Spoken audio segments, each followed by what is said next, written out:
मैं हूँ मुंबई। मैं हूँ सपनों की नगरी मुंबई।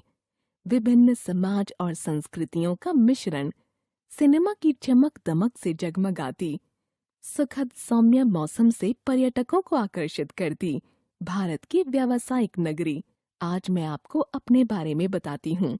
मेरा नाम दो शब्दों को जोड़कर बना है, मुंबा और आई। मुंबा देवी दुर्गा का एक रूप है और माँ को मराठी में आई कहते हैं। इस प्रकार मेरे नाम का अर्थ हुआ मुंबा माता। 16वीं शताब्दी में जब यहाँ पुर्तगाली आए तो उन्होंने मुझे कई नाम दिए। 17वीं शताब्दी में अंग्रेजों ने मेरे नाम का आंग्लीकरण करके बॉम्बे कर दिया, किंतु मराठी लोग मुझे मुंबई और हिंदी भाषी लोग बम्बई ही बुलाते थे। सन 1995 में आधिकारिक रूप से मुझे मुंबई नाम दिया गया। मैं महाराष्ट्र की राजधानी हूँ। मुझे भारत का प्रवेश द्वार माना जाता है, क्योंकि जल मार्ग या वायु मार्ग से आने वाले विभिन्न देशों के यात्री या पर्यटक सबसे पहले यहीं आते हैं। प्रवेश द्वार के रूप में बना गेटवे ऑफ इंडिया दिसंबर 1911 में इंग्लैंड के राजा जॉर्ज पंचम और रानी मैरी के भारत आगमन की याद में बनाया गया था।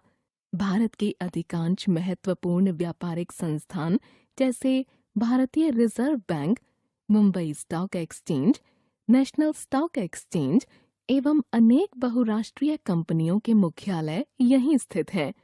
इसलिए मुझे भारत की आर्थिक राजधानी होने का गौरव प्राप्त है। प्रकृति और मनुष्य दोनों ने मिलकर मेरा श्रृंगार किया है। सड़क के एक तरफ लहराता समुद्र और दूसरी तरफ नरीमन पॉइंट की ऊंची ऊंची इमारतें मेरी सुंदरता को बढ़ा देती हैं। समुद्र के समीपस्थ अर्धचंद्राकार सड़क मैरीन ड्राइव मानो मेरे गले का हार है। रात में मालाबार हिल से देखने पर मैरीन ड्राइव की जगमगाहट देखते ही बनती है। मैरीन ड्राइव और चौपाटी के बीच तारापोर मछली घर है, जहां दुनिया के सभी हिस्सों में मिलने वाली तरह तरह की मछलियों को रखा जाता है। चौपाटी समुद्र के किनारे खुली रेतीली जमीन है। यह सबसे लोकप्रिय भ्रमण स्थल है। रविवार की शाम को लोगों की भीड़ यहाँ एक मेले का रूप ले लेती है। इस चहल पहल को देखकर मुझे एक अनोखा सुकून मिलता है। चौपाटी की चटपटी भेल बहुत प्रसिद्ध है। समुद्र तट पर स्थित महालक्ष्मी मंदिर और हाजी अली की दरगाह भी दर्शनीय है। जुहू बीच के समीप इस्कॉन मंदिर आकर्षण का केंद्र है। इसके अलावा मुंबा देवी मंदिर, गांधी संग्रहालय, मनोरी बीच, कान्हेरी गुफाएं, Jama Masjid, Afghan church, stock exchange, Nehru planetarium, Rani Bagh, Mount Mary church, fantasy land, Essel World, Powai lake race course, ब्रिजेश्वर स्थित गर्म पानी का कुंड, संजय गांधी उद्यान, सिद्धि विनायक मंदिर आदि अनेकानेक दर्शनीय स्थल मेरी धरती पर हैं। गेटवे ऑफ इंडिया से लगभग 11 किलोमीटर दूर एक छोटे से टापू पर एलिफेंटा की गुफाएं हैं। गेटवे ऑफ इंडिया से यहाँ मोटर बोट द्वारा पहुंचा जाता है। 6ठी शताब्दी में हिंदू राजा द्वारा बनवाई गईं इन गुफाओं में ब्रह्मा, पार्वती, नटराज की विभिन्न मुद्राओं में विशाल मूर्तियां हैं।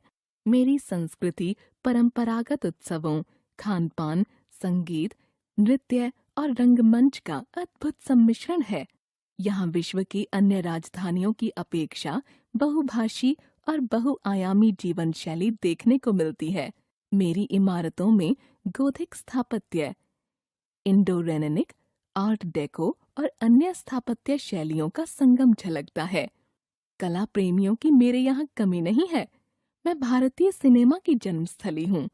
दादा साहेब फाल्के ने एक मूक फिल्म बनाकर मेरी धरती पर इस उद्योग की शुरुआत की और विश्व के चलचित्र पर अपनी गहरी छाप छोड़ दी। इसने कई रोजगार के अवसर उपलब्ध करवाए और कई प्रतिभाएं निखर कर समाज के सामने आईं।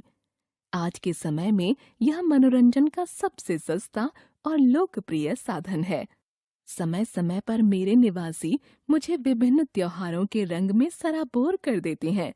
गणेश चतुर्थी और जन्माष्टमी की धूम तो देखने लायक होती है। गणेश उत्सव में पूरे शहर में जगह जगह भव्य पंडाल लगाए जाते हैं, जिनमें गणपति की विशाल प्रतिमाओं की स्थापना की जाती है। 10 दिनों के उत्सव के बाद ये प्रतिमाएं समुद्र में विसर्जित कर दी जाती हैं।